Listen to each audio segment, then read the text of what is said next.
ભરતસિંહ સોલંકી જે પ્રતિક્રિયા આપી રહ્યા હતા, તો ભાજપમાં નારાજગી મુદ્દે પણ તેમણે પ્રતિક્રિયા આપી। ભાજપની અસલી છબી લોકોની સામે આવી ગઈ છે। ભાજપમાં નારાજગી મુદ્દે કોંગ્રેસે હવે પ્રહાર કર્યો છે। ભરતસિંહ સોલંકી જેમણે ભાજપ પર પ્રહાર કર્યા।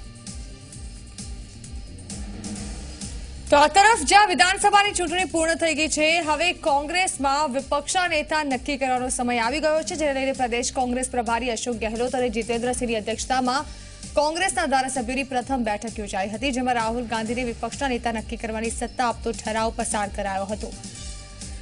અશોક ગેહલોત અને જીતેન્દ્રસિંહ 2 દિવસમાં વિપક્ષના નેતાના નામ પર આખરી મોહર મારશે, જેમાં આજની બેઠકમાં કોંગ્રેસના તમામ ધારાસભ્યો હાજર રહ્યા હતા। આ બેઠકમાં જીતના અભિનંદન આપતો ઠરાવ પણ પસાર કરાયો હતો, સાથે મતદારોનો આભાર માનતો ઠરાવ પણ પસાર કરાયો હતો।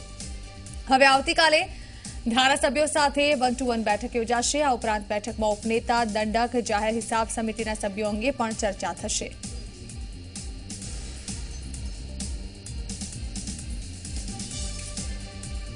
મહત્વનું છે કે આ વિધાનસભા ચૂંટણીમાં કોંગ્રેસની ભલે હાર થઈ હોય, પરંતુ તેમની બેઠકોમાં થયેલો વધારો પક્ષમાં પ્રાણ ફૂંક્યા છે। કોંગ્રેસે હવે ગુજરાતમાં મજબૂત વિપક્ષ તરીકે સ્થાન જમાવતા વિપક્ષના નેતા પણ મજબૂત હોય તેવા નામની પસંદગી કરવામાં આવી શકે છે, જે આગામી લોકસભા ચૂંટણી સુધીમાં રાજ્યમાં કોંગ્રેસ તરફી માહોલ બનાવે અને જરૂરી પ્રમાણમાં બેઠકો હાંસલ કરવાનું કોંગ્રેસનું સ્વપ્ન સાકાર કરે। કોંગ્રેસને લોકાભિમુખ બનાવવામાં, કોંગ્રેસની કનેક્ટિવિટી લોકો સાથે લઈ જવામાં ખૂબ સક્રિય ભાગ ભજવવાની તૈયારી બતાવી છે। રાહુલજીને ઠરાવ પસાર કરવામાં આવે છે। આ કઈનો ઠરાવ છે અને વિધાનસભા પસંદગી રાહુલજી કરશે? ક્યારે જાહેરાત થશે? સત્તાને ક્યારે જાહેરાત? તમામ ધારાસભ્યોએ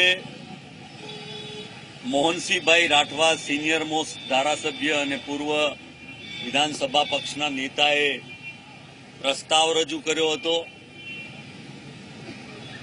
કે કોંગ્રેસના વિધાનસભા પક્ષના નેતા અને પદાધિકારીઓની નિમણૂક કરવાની સત્તા કોંગ્રેસ અધ્યક્ષ આદરણીય રાહુલજીને આપી છે, એ બાબતની વાત કરી હતી।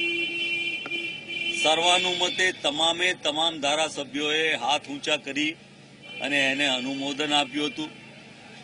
એ પછી આ બંને વરિષ્ઠ આગેવાનો અશોક ગેહલોતજી અને જીતેન્દ્રસિંહજી આજે અને આવતીકાલે ધારાસભ્યશ્રીઓને વ્યક્તિગત મળી રહ્યા છે, એમના મંતવ્યો જાણી રહ્યા છે અને એ મંતવ્યો જાણ્યા પછી તેઓ હાઈકમાન્ડને પોતાની વિગતો રજૂ કરશે।